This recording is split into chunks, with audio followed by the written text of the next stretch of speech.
Hi. Hello. Welcome to another edition of karaoke, carpool karaoke. Well, actually, yeah, we do have a guitar back here. That's right. Here, this should be the still shot. What's a good Christmas song?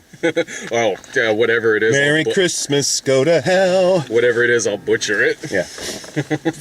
Okay, we have a special guest today. Tim Bradstreet, and I love that we have a special guest for a movie like this. Why not? I mean, what the heck? It's Christmas. Yeah. That's how our show is. It's not Star Wars or Doctor Strange or anything like that. That would make Except for that guy. It would make sense for Tim to be here to review for like a special edition thing. Why him? The movie with the extended sequence on using a bidet. It did need me, actually, because I can talk about Caitlin, who used to go out with James Franco. And Yeah. I used to know exactly like this. I know this gal. Probably. I used to know this gal, Caitlin. She was great. She's an actress, and she used to go out with James for a long time. And then she went out with my buddy, Thomas Jane, and she's so cool. But when I found out her dad was Romero in Escape from New York, I literally wouldn't leave her alone for months. No, it was cool, though. It was really cool. She's a great chick. I always have trouble explaining what I do whenever I've met, like, somebody's parents. I mean, granted, it was never anything like in this fucking movie. There weren't moose balls that came with it, but it was always hard explaining what I do without sounding like I'm an internet pornographer. It's true. I'm still trying to figure out, I think, had they had a bit of a smellorama there, and we could actually smell the moose. Ooh, yeah. It would have been I mean, like Will Wheaton's Barf Fest, and it would have been Stand By Me. Well, because it was soaking in its own urine. It's just so foul. And then there's this one camera shot where you see the moose at an angle where you also see the bottom of the cage, and there's all this like kind of gross, just kind of like sediment on the bottom, like in piles, and it's just the toilet I don't want to know scene, what that too. is. Bryan Cranston farting on a toilet. Bryan Cranston on the toilet, man. That actually, will go down in history. Actually, I did kind of like that scene. And you know what? No one really looks. You never expect it, but Bryan Cranston looked really good on the toilet. I thought he's toned up. I mean, we've been used to seeing his legs in tidy whities. That's right. That's true. No, I think that scene in most movies would have been. I would have hated it absolutely, but since it was Cranston. I think I was just kind of like, okay, it's Cranston doing this. The only thing that honestly keeps this movie from being one of the worst I've seen this year is the term, well, since it was Cranston. Yeah, exactly. Like, without Cranston and James Franco. Honestly, without those two, this movie would have been horrendous. The cast really is one of the strong points of the film. No question. It's the only thing. I really didn't care that much for this movie, but I won't go so far as to say that I hated it. I won't go so far as to say I was having a miserable shitbag time sitting there watching it or anything like that. No, we've definitely had worse times watching it. Oh, yeah. I had an easier time sitting through this than I did, like, Daddy's Home from last Christmas. Oh, God! Here's the thing. You're going to see, when this film comes out, I predict there's going to be 15, 16-year-old kids everywhere getting the Franco tats. The Franco tats. Some of them are prison tats. They're kind of not too well done, but mixed with very good tats, I think it makes for a legit tattoo person. Person with tattoos, in other words. The Happy Holidays card on the tattooed on the back. That's just silly fun. Yeah. Really, I thought it was ridiculous, right? It's ridiculous, but then the Happy Holidays makes it more ridiculous somehow. It's like, fuck, well, I fucked that up. If this movie was Smell-O-Vision, it would go right on, it would be a better use of that than the last thing I saw, which was Spy Kids 4, with the robot farts. Oh. And there was one part in that movie where a character is picking their nose or something like that, and then the little ding went off, and I'm sitting there like, really? Okay.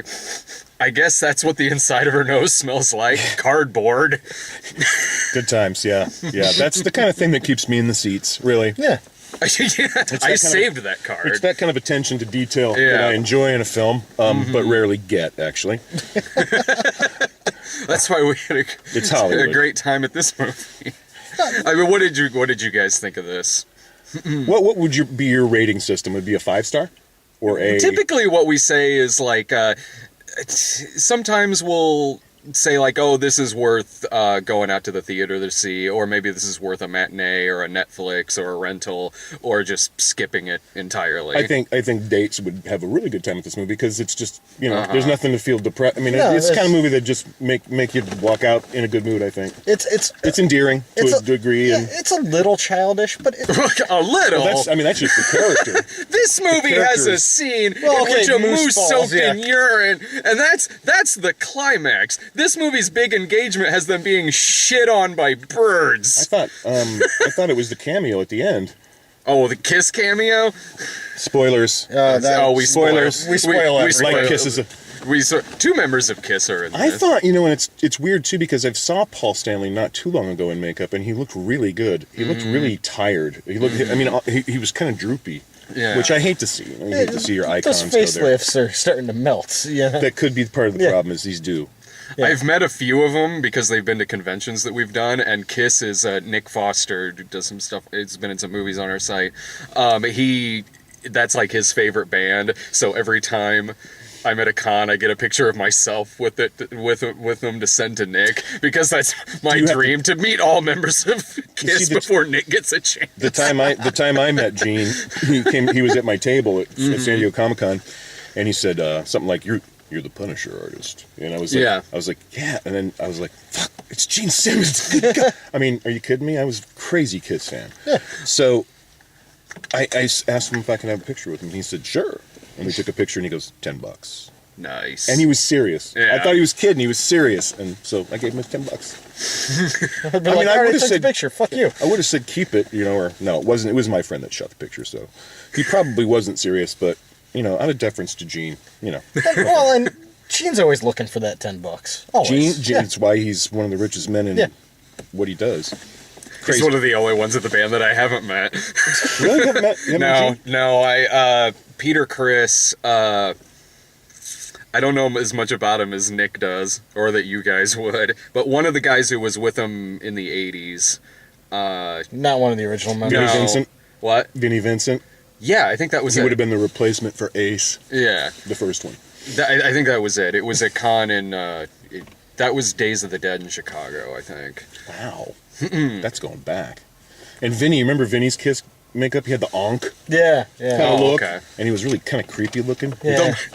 Since I don't listen to him a lot, the most I know is the movie Kiss Meets Phantom of the Park. That's a classic. Oh yeah, When I think, was that 1978? yeah. Okay, so I was 11, and I was crazy for Kiss. Are you kidding me? And when that came on, we were like glued to the set. We could Yeah. not believe a Kiss was on TV. Holy crap!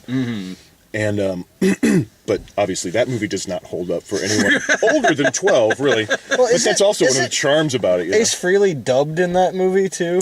One of them is. think he- yeah, I think it's Ace. one of Yeah. them is has a stunt double that's obviously a black man at one point. Well, I heard that like Ace was really like drugged out, like just. Yeah. I mean, he was a big pain around that time, and didn't show up, didn't know his lines, didn't do anything. He just would just be plowed, just hired, and I couldn't even tell you how many kites. Well, rock and roll money, you can get pretty high. Higher than giraffe pussy. I'm gonna go with that. Yeah. I think my first thought when I saw that movie, Kiss Meets Phantom of the Park, was this is the same theme park from National Lampoon's Vacation. I want to think they're both in the Little same Wally universe. Now, see, Yeah. I had that thought at first, but just because of like I don't know, it was like one of the shots, and I went. Yeah. It reminded me of it. Was Oh, it it's really not. the park? Oh, yeah, it is. It's like the same park. I forget which one it is. It's one Sorry, of them. folks. It's one of them Park's that Zach. closed. It's park's closed. The moves out front should have told you. It's one of the parks that Zach Lavoie worked at for a while. But yeah, it was a couple of like the exterior shots of the roller coasters where I was like, oh, I know that one. That's the second giant roller coaster the Griswolds went on. Was it Kings Island? No, it No. wasn't. It was. They have the racers. Crap, That's I been can't- in a movie. I can't remember which one it was though. Yeah. What was the movie in roller? What was the park in Roller Coaster? Fuck. Do I have to don't call know. Timothy Bottoms? Yes. Let's see. Is George Siegel awake yet? I will talk about We'll call That's My George. Bush for hours. What? Your Bush? What? Remember That's My Bush, Timothy Bottoms, where he was Yes. George W. Bush on Yes. that sitcom? That is That's right. I enjoyed that. I liked that show. All 6 Timothy episodes of it. No, this is the kind of movie where you pretty much, It's if you've exactly seen the what you trailer, expect. you know what you're in for with this. It's the kind of movie that I think they do about once a year. Yeah, it's I Follow thought it the was Bride. Yeah. Yeah. It's all those movies. Dave and I were talking like we've seen this movie 100 times. We all have seen this movie 100 times, but it's and this is only my opinion. It was somehow James Franco's just endearing. It's like even as a guy, I can't hate the guy. You know, it's like usually you're like, oh, that guy's a fag, man. No, James is just kind of fun. And then those people came in late in the theater, and I said something like, hey, Seth Rogen isn't in this one. It looked like a crowd that was like, why are they here? They should be here for like whatever the next Seth Rogen movie is. Well, we snuck in a bunch of candy Freaks to and go Geeks. see this, so we look like we just got blitzed in the car and then decided to go. None of us ate dinner, so we were crammed. I've lost a bunch of weight. I look like my old self walking in there, so it didn't fool. I mean, nobody was. Oh, they it don't fooled care. everybody. In Puffy in weird spots, yeah. I thought it was better than I expected. I didn't think it was a bad movie. I It didn't wasn't think it was good. a good The movie, only but my biggest issue with this movie, it isn't the actors. One of the things I will say this: what I like about the movie is Bryan Cranston and James Franco. What I like is that James Franco is never really playing a bad guy in this. He is just playing a guy who he says fuck a lot. He pretty much he has no filter. He just says whatever the hell he wants. But there's no point in the movie where he's a bad guy. Like he is a guy who obviously does love this girl. And Were you waiting for the other shoe to drop though? No, like, no, as I looked wasn't, at but James, I was like, is there going to be a dark side to this? You know? Oh, yeah, there was one part where I thought it might go somewhere like that, and that was when Keegan-Michael Key was weirdly leering around the corner at dinner at one point. I'm like, okay, are we going to have some weird plot twist where one of them's a villain? Honestly, there are no villains in this. Was and I did enjoy that about the movie. Was that Kato? Yes, yeah. What was his name in the movie? Gustav? Gustav, yeah. That guy was great. In fact, I would say that character Keegan-Michael Key's took it fun. a step above a lot of those movies because it was just so well done. I mean, he played that character to the hilt, man. It was great. But you know, I mean, I mean, you don't have to be Ridley Scott to do a movie like this. You can. I mean, as long as you can, hilarious as that would be. yeah. Well, he got close once, but when I say it. Say it. No, man. I mean, it was silly. You know, it was silly. It was not. I mean, there was a time like I would walk through the mall or walk through the movie theater, and I'd see a stand up for like dodgeball, Yeah. and I'd be like, "You gotta be kidding me!" I liked Am I dodgeball. really gonna see? But I was like that at the time. Yeah. I was just like too caught up in my own stuff, and not taking. I mean, I got to treat it like music now. Like I never begrudge anybody their music, even if I don't like it. Like Yeah. I'm like I hate that, but I don't belittle it in front of them. Because Yeah. that's the kind of thing that'll come to blows a lot of times. I mean, I would. Somebody talking up my music and being shitty at it, I'd knock the crap out of them if I had to. I'm a little sophomoric sometimes. Goes with the territory. No, for me, this was the kind of movie that if it was midnight or later and I was a little baked and I was cruising through Netflix and it was on Netflix, I would have no problem sitting there watching it, and I'd probably have a fine time watching it. I can't enjoyable suggest enough. spending money and going to the theater to see it. Yeah. I can't suggest that. That's a by date. any It's a date means. movie. I my mean, well, I can't None of the imagine. dates I've ever been on. I can't imagine a scenario where I would be You're a man of the cloth. even high. I can't imagine I'd be sitting around watching this. I'd probably just go to sleep. Like You have smokes a and pot and different- goes to sleep. You have a different filter. You have a different kind of like divining rod for what you like in a film. This Not is- necessarily. But I don't think that like films like this, they don't really jump up into your like. You would never rate one of these kinds of films a best film of a year by any No, stretch no. of imagination. Well, I mean, like, But you have to go to it. I would. Well, I mean, I would rate would rate them in terms of like, you know, if it's one of the best comedies of the year. Some of my favorite comedies are actually gross out movies like this. Sure. The movie Screwballs from '85. By the way, I love Dodgeball. I do too. You can dodge I a do wrench. love Dodgeball. Dodgeball's great. You Yeah. can dodge a ball. I do love Dodgeball. There are a lot of gross out comedies that I like. The problem I had with this one, Great one. Bridesmaids, I didn't see. As soon as the girls figured out that they should do a guys movie, like let's just be raunchy like the guys, then maybe we can, you know, try something new here, and it totally worked because everyone liked it. Girls liked it because it was pretty empowering, and guys liked it because it was fucking stupidly fun. For the most part, I enjoy Bridesmaids. For the most part, I enjoy James Franco movies. I like Seth Rogen movies. I like a lot of the movies that they do. As far as the more raunchier stuff, last year I really enjoyed Trainwreck. This one, Trainwreck was great. Yeah, I love that one. this one was a movie that I wish didn't stop every now and then to just be a gross out movie because it was so random and it stayed around for so long. Like that scene on the toilet goes on a long time. It's you might think Martin Brest directed this movie, and I'm not talking about a Midnight Run style of film, but what was the one he did after that where it was Brad Pitt, Mr. Where it's just long shot after long shot after, you know, camera stay, and it was very pretentious kind of film for a guy should know better, but he got kind of carte blanche on it, so he did the movie he wanted to, and Meet Joe Black is what it is. Yeah. That's it. And Meet Joe Black's a good movie, but it'll like filmgoers today are much different. Kids, I think under 20, if you play, I mean, for the most part. Just of the general populace, they don't care about that stuff. They're like, they don't care about Steve McQueen, who's that? Do you know what I mean? And when I hear that, I'm like, are you kidding me? I want to kill you. But someone goes, that guy who directed 12 Years a Slave. They don't see any of that. I mean, they're just, I always say, and I used to get really mad at it, but I finally got to the point where I was like, listen, the good ones, people with a discerning eye are going to rise above that shit and discover their stuff on their own. So why try to turn them on when they're being resistant, you know? Because unless there's like staccato editing, I can't sit there and watch it. I'll fall asleep because it's so boring to watch a tracking shot that lasts more than 10 seconds. Of comedy, of the sophomoric comedies like this, there are...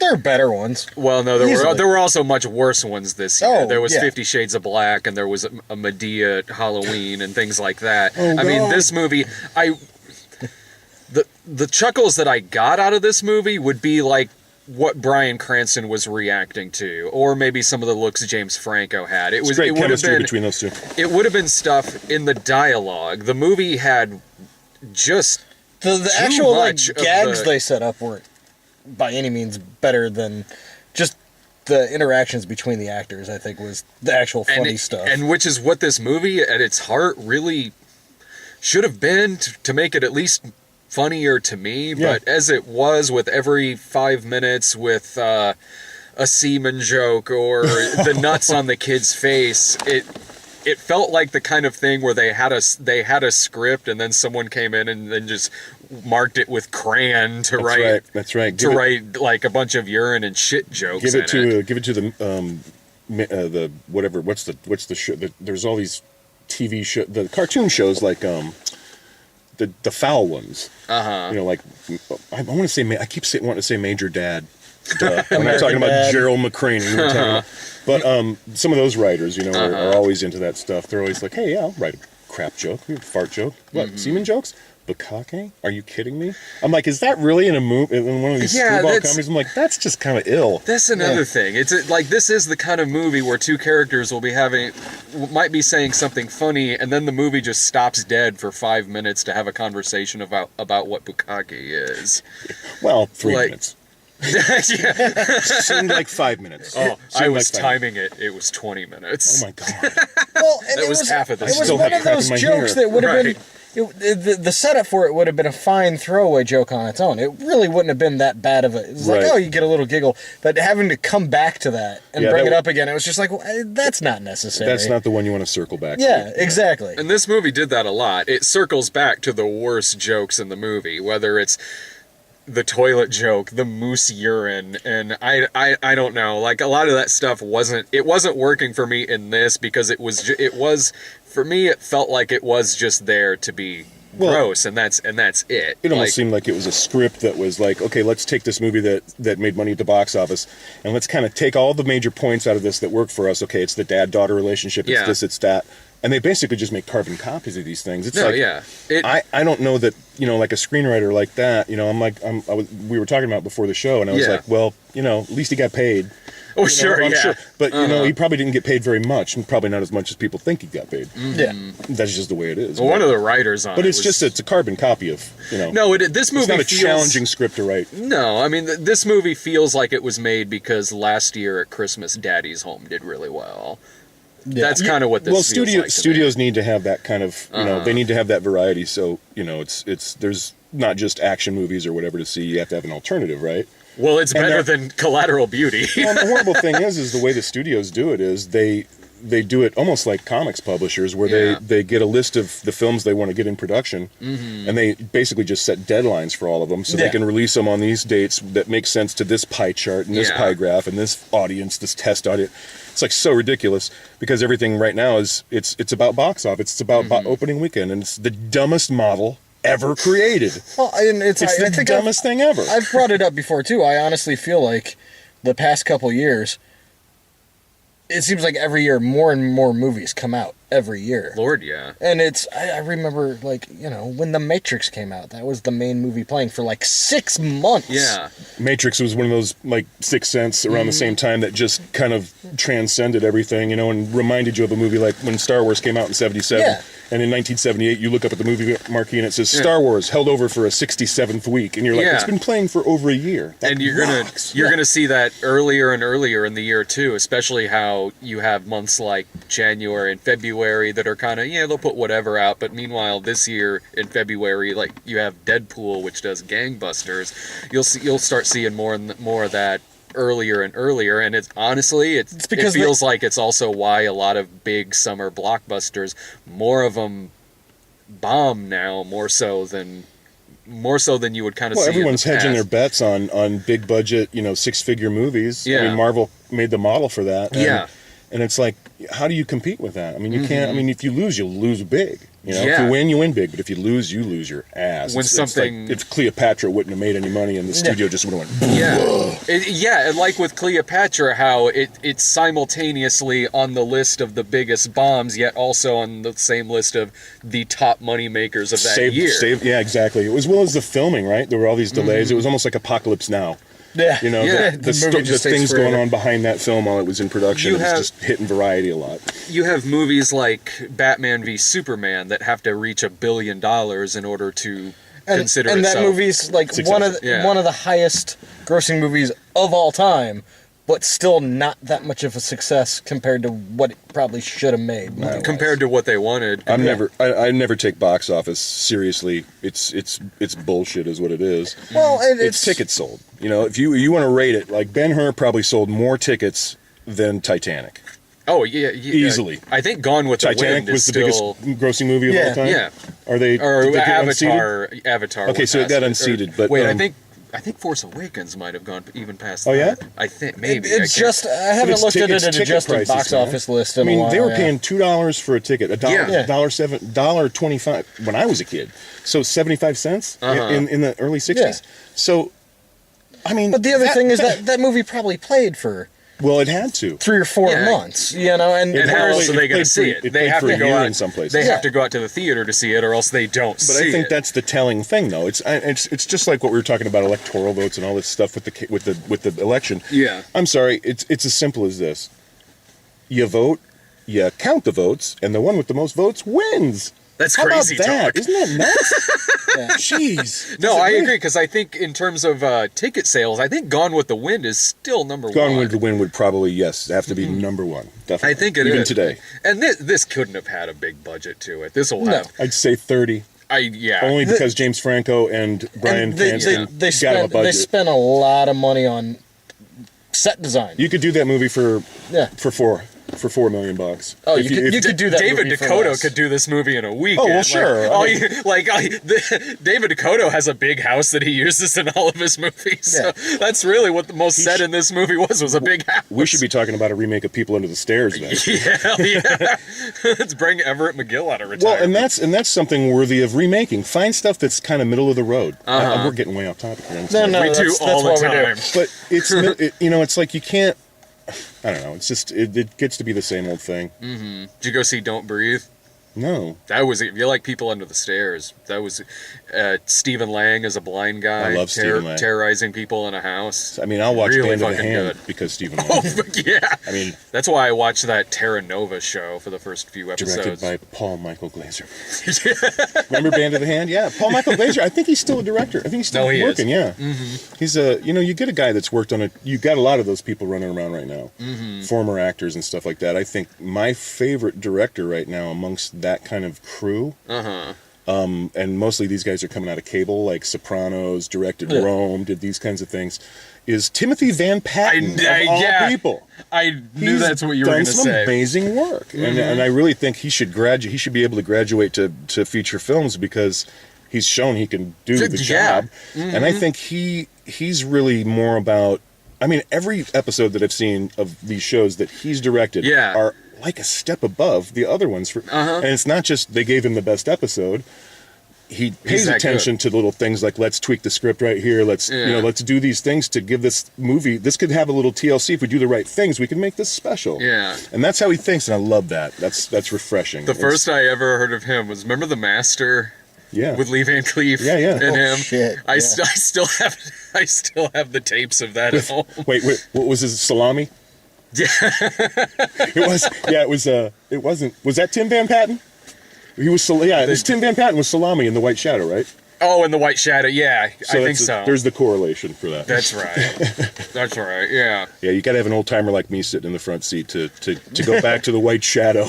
I saw that when they used to show that on Nick at Night. But you brought up The Master. I mean, I just want to kiss you on the head. I remember when Lee Van Cleef passed away, I cut out his obituary. It's still hanging in my closet at my parents' house. I've got I love Lee. I've got every '80s series where Lazenby came back to play James Bond. That Return of the Man from Uncle. Oh, I got. You know what? Funnily enough, I was at one of those Darabont dinners, the annual Frank Darabont dinners at Comic-Con.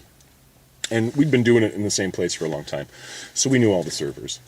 And this one gal who was just always really nice to us and took really good care of us, she comes over to me and she says, of course she came over to me because I'm the most gregarious guy sitting there. So she knows she can approach me. And I'm like, she says, what's the James Bond movie that isn't Sean Connery or Roger Moore? And I went, and this is kind of right before Daniel Craig. Yeah. It's a little, no, I don't think it's that long ago. But anyway, she says, I said, George Lazenby? And she goes, I think he's sitting right over there. No shit. She goes, would you come over and, take a picture of me and him? Holy shit. And I said, sure, I'd love to. So I got up and I went over there with her, and she said, excuse me, are you Mr. Lazenby? And she's like, yeah. She goes, do you mind if my husband takes a picture? It was just He is so good. one of my favorite actors. Like, this is rare that it's not one of the midnight screenings where I'm wearing a Lazenby shirt. Well, you know, what really shocked me about that moment was I was also starstruck. Yeah. And he just looked like a fucking movie star. Oh, yeah. He just, his hair was like silver, just perfectly coiffed. He had kind of a tan, not like George Hamilton, but he had a bit of a tan. Yeah. And he just looked like, I'm like, why isn't this guy doing movies now? Because Yeah. he just has a great kind of nobility in his face, and I don't know, man.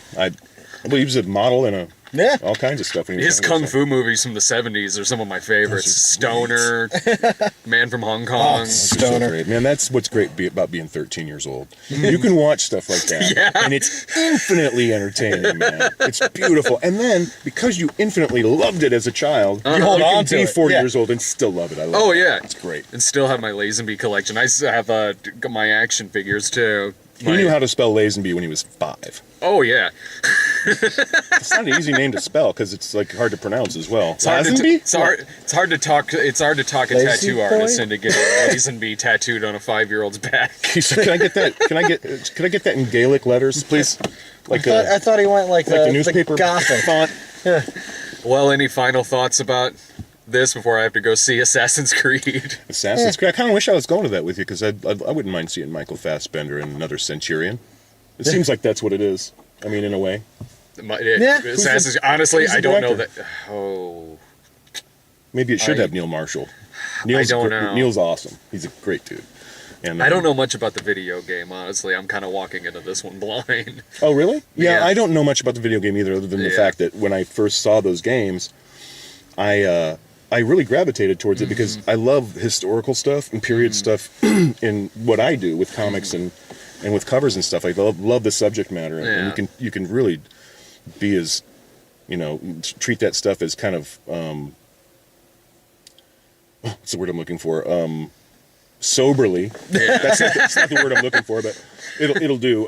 Something that's watered down. Yeah. And versus something that's got a lot of balls to it. So Moose balls. moose balls. Would you guys would probably call it, what would you call this? A rental? I'd call it- I would- Absolutely. I'd call it a Netflix. Wait for watch or Netflix, something like that. and you'll have a ball. Or take your girlfriend to it. And if you're 18, 19, 20, between Yeah. that's a good date. It's one of those movies that it's exactly what the trailers and everything make it out to be. If Like, you're you've sold seen on the tra- trailers, you'll like the movie. I mean, Well, I thought and maybe even the trailer is funnier than the movie as a whole, but it's fine. Who was the gal that played the daughter? I'm not sure. I offhand. kept She sitting looks there familiar. I thought she she was looks really like good. Isla Fisher, but I know it's not her because she's not 21 years old. I liked her a lot because she even though she had to play the woman at times and be a bit of a bitch. But at the end, she stood didn't up come for off herself. that way. She too, didn't come yeah. off that way. She came off really strong and independent and beautiful, and And by the end, I was like, yeah, I get why this relationship happened. I was like, yeah, okay, like this isn't unbelievable for Well, me. there's that sub story too of he runs a printing business Yeah. in an age of the digital age, and so that's, I mean, that's kind of saying something underneath that. I think it's like, what are we going to do with comics at some point? What are we going to do with it when we thought they were going to go digital totally, or whatever that is, print media of any kind. The gag where the paper was their food was kind of like that was a good sight gag I laughed at. Like It looked so horrible, like if you've ever eaten at a 5-star restaurant, or you watch, like any of those cooking shows where it's presentation and all that stuff. That's what it was, but to the most crazy degree you can think of. Let's have, bear, A smoked bear. smoked grizz. This is a that Kodiak. they're I cutting killed up with myself. that he was using scissors to cut their paper food. My favorite one was the sea urchin. It's like, how do you eat it? It's a sea urchin, like with a salad in it. So you're supposed to are you supposed to pick it up and eat it, or impale yourself, or you scoop it out? dirt I mean, was one of them. Edible it was just dirt. silly stuff. But it was kind of funny. That was a good I get a good sight chuckle gag. out of those. This movie, it got a chuckle out of me here and there, even though overall I can't say I was a huge fan of this movie. But I will say that Not saying I was a huge fan either. if you put this on Netflix and you're sold on it within the first few minutes, you'll enjoy it. Like it's not like it's a movie that radically changes tone. It's or innocuous, anything. It's innocuous. And if you want to feel good, I mean, if you're like, you just want to go see a movie that's not gonna, you don't want to. People sometimes just don't want too much, which is why we have a lot of cheeseburger out there. Yeah. Which is why they make movies like this, and that's fine. There's a place for a cheeseburger, but not every meal. Do you know what I mean? That's what we're talking about. Look, this would be the better choice than seeing something like Collateral Beauty or Well, and or then what you something were saying like last year that. about Daddy. Oh, Daddy's Home. Daddy's Home. This I'd much rather see a film like this than something a little more lowbrow, but more adult themed. Than see a silly Kindergarten Cop style movie. We got Kindergarten Cop 2 on video now. We can watch Is that Richard instead. Tyson in it? I hope to God they bring back Mr. Chris. I was talking to Phil Giano, and I said, it would be so great if you did a sequel to 12 O'Clock High or 3 O'Clock High. I was thinking of that movie with that fist fight trailer with the Charlie Day and Ice Cube. I'm like, I almost leaned over and said to you, like, this is 3 O'Clock High or something. Which I guarantee you is going to be a far better movie. Yeah. Oh, yeah. 3 O'Clock High is a genius film. I'd love to see like a sequel to that, because Casey's around and Richard Tyson hangs around the old or the New Beverly Theater a lot, Nice. and he does Q&As down there. And Yeah. I mean, everybody's standing around. I mean, they're all here. Let's get them. Let's get them together. Let's do a Richard movie. Tyson's fucking great. Yeah, Like his manager's an asshole. Oh, You heard it here. I gotta go see those Assassin's bridges. Creed because God forbid I miss Assassin's Creed. I know that's not a bridge burnt. He's an agent. He ain't gonna do anything for me. I'm my own agent. He can't do anything I can't do.